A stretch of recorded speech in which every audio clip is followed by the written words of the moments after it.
Il m'est difficile de savoir par où commencer cette histoire.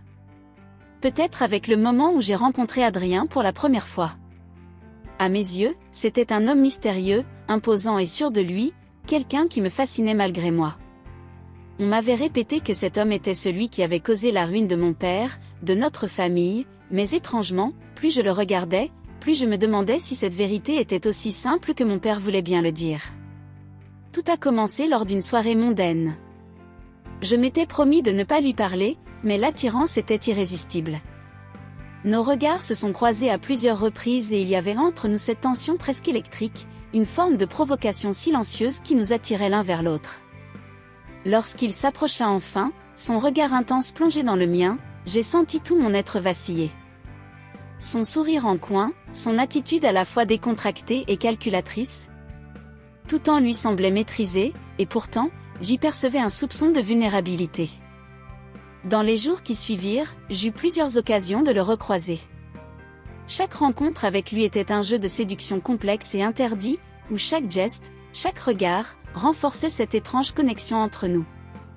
J'étais à la fois irritée et fascinée par cet homme, par l'intensité de ses silences, par les nuances de ses expressions. J'essayais de garder en tête ce que mon père m'avait raconté, mais peu à peu, la frontière entre ce que je savais de lui et ce que je découvrais par moi-même s'effaçait. Nos rencontres devinrent plus fréquentes, et chaque échange entre nous semblait défier les limites de ce qui était socialement acceptable. Il avait cette manière de poser son regard sur moi, de me frôler l'air de rien, qui me faisait perdre pied. Mon cœur battait la chamade à chaque fois que je le voyais. Il suffisait d'un sourire, d'un murmure, pour que le monde autour de moi disparaisse.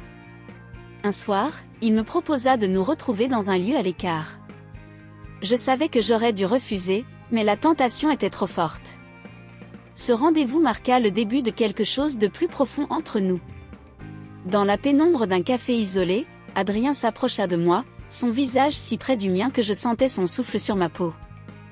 Il y avait entre nous une tension électrique, un mélange de défi et de désir que je n'avais jamais connu.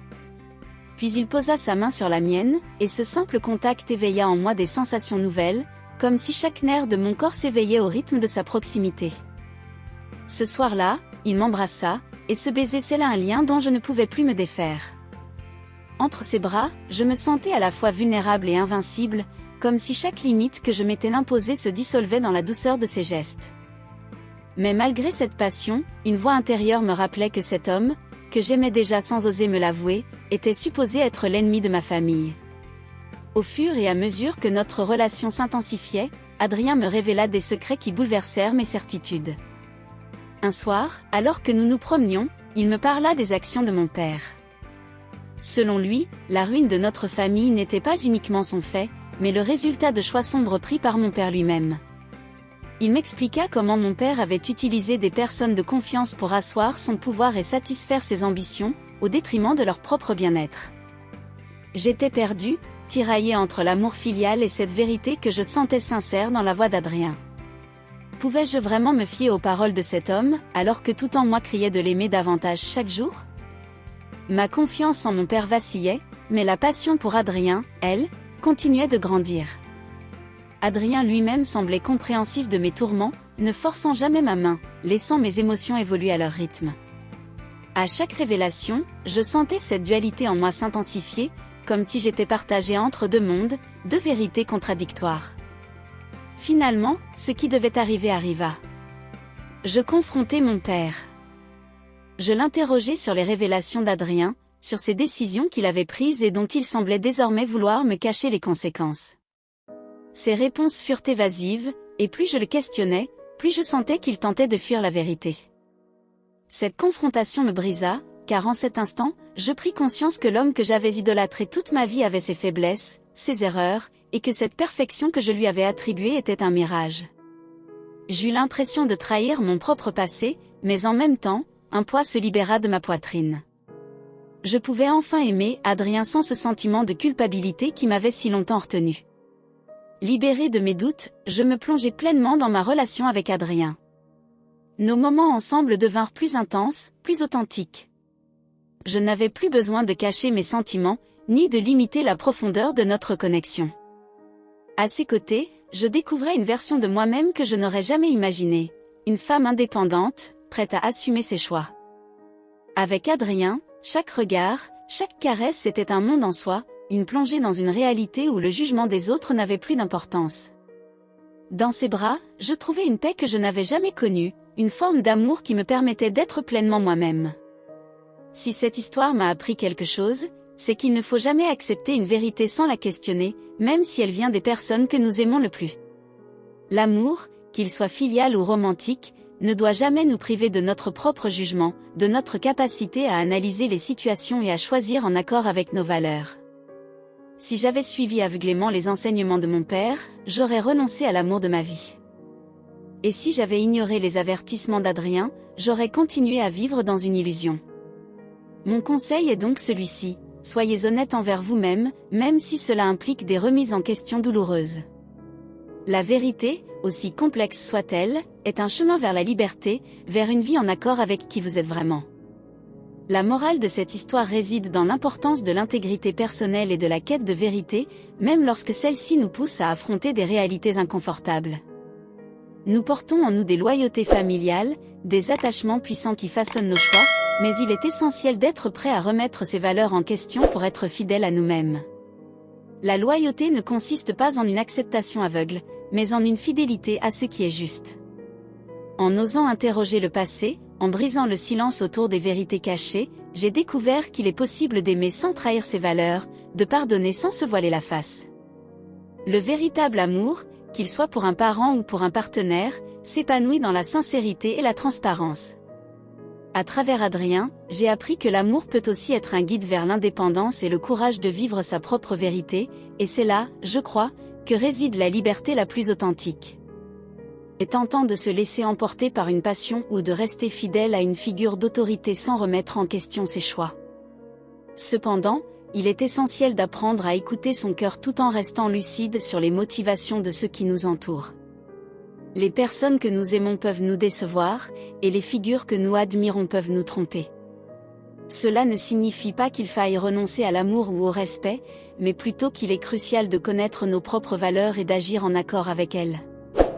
L'amour, lorsqu'il est véritable, doit être une force qui nous pousse à nous épanouir, à grandir et à voir au-delà des illusions. Restez honnête envers vous-même, même si cela implique de remettre en question les croyances les plus ancrées. Avoir la capacité de pardonner, mais aussi de reconnaître les vérités difficiles, est un acte de maturité et de courage. Il ne faut jamais sacrifier sa propre identité ni ses valeurs pour l'amour, mais il est possible de les faire évoluer, d'élargir son horizon pour comprendre que chaque expérience, même douloureuse, contribue à notre construction personnelle. La morale de cette histoire réside dans l'idée que les liens de sang et de loyauté familiale ne doivent jamais entraver notre chemin vers la vérité ni notre épanouissement personnel. Souvent, la loyauté est interprétée comme une obligation de soutien inconditionnel. Cependant, la vraie loyauté commence par la sincérité envers soi-même. Rester aveugle à la vérité par fidélité à des liens de famille peut, en réalité, conduire à une forme de trahison envers soi-même. Dans le parcours d'Émilie, il ne s'agit pas seulement d'aimer ou de détester son père ou Adrien, mais bien de redécouvrir son propre jugement et d'accéder à une vérité qui lui permet de voir au-delà des apparences.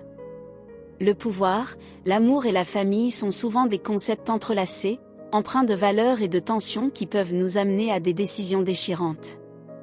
Pourtant, face aux dilemmes les plus complexes, la véritable morale de cette histoire est de trouver la force de poser un regard sincère sur ce que nous souhaitons vraiment.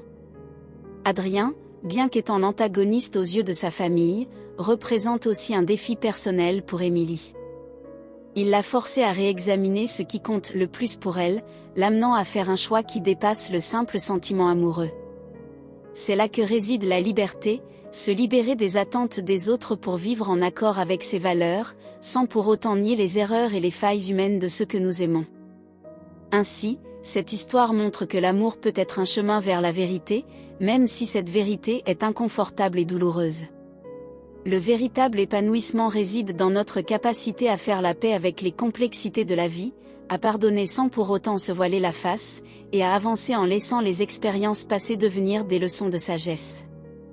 La morale de cette histoire réside dans l'idée que les liens de sang et de loyauté familiale ne doivent jamais entraver notre chemin vers la vérité ni notre épanouissement personnel.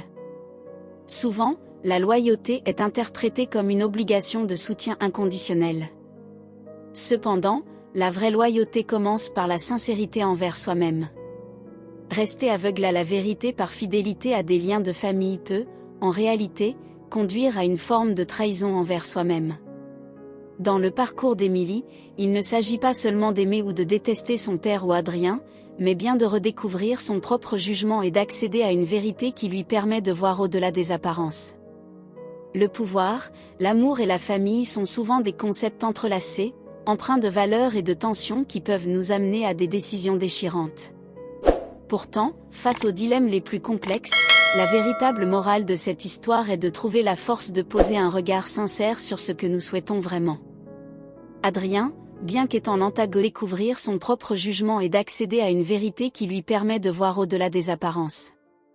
Le pouvoir, l'amour et la famille sont souvent des concepts entrelacés, empreints de valeurs et de tensions qui peuvent nous amener à des décisions déchirantes. Pourtant, face aux dilemmes les plus complexes, la véritable morale de cette histoire est de trouver la force de poser un regard sincère sur ce que nous souhaitons vraiment.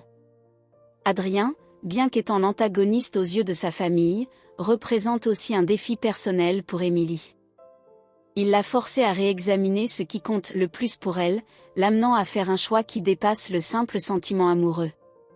C'est là que réside la liberté, se libérer des attentes des autres pour vivre en accord avec ses valeurs, sans pour autant nier les erreurs et les failles humaines de ceux que nous aimons.